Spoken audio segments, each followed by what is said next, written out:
Bir xotine bakmagalı xotin kanda, xotin başkuruş kanda, balı tepiş kanda, terbiyeleş.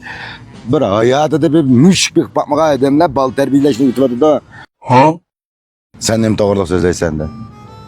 Öyle doğruluk söz değil mi aslamışım? Yancha. Turmush to'g'riliq so'zligi ne sen? Doğruluk söz sen. Turmush ufti qozonga adam bo'lgan ekansan. Sali atan to'g'riliq so'zlasan. Balını qanda terbiyeleş to'g'riliq so'zlasan. Mana bu ta xotna bakmaga adam bo'lgan ekan. Mana tushida. Biz bizden hemen qop bizden aldım sen işkinsik tayyorlik qilyapsan hozir.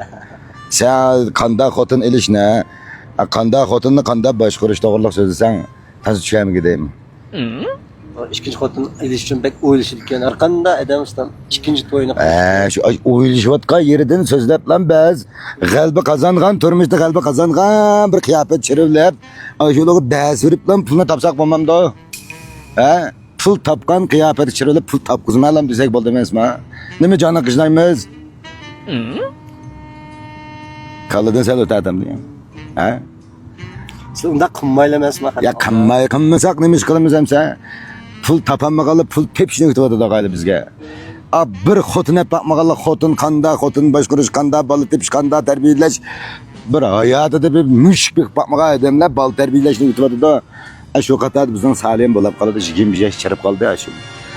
Asali sen bo'lsa, sen shu farzand to'g'riliq so'zla, sen oila to'g'riliq so'zla.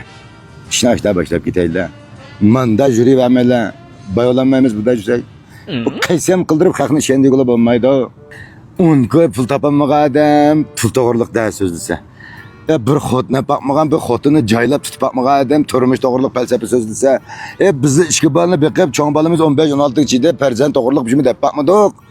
Ballarımızga bir yaxshi ulgu bo'layliklam dedik, shundan deyalaymiz, ortiqini deyolmaymiz. Yapsını manda tepang lama diyemedik. Nemişka biz tak ondan neticini kazanıp bakmadık, kazanamadık. Daha bizim tak terişip ketip aramız. Bizim iş kalamız mı ki, bir iş bolam mı ki? Mani satsan 5 kağıt, 10 kağıt çetip kalam mı ki dep. Manda kımmanlar ma yol manda turdu ma yol. Manda mansak mı ya dümçülüğün de kılıp durumuz. Manda menla çek yak müşahit bir gap bağışıydı. Bir nimeni mende yüşürüp adı da dep. Şenmeydikin bu adamlar.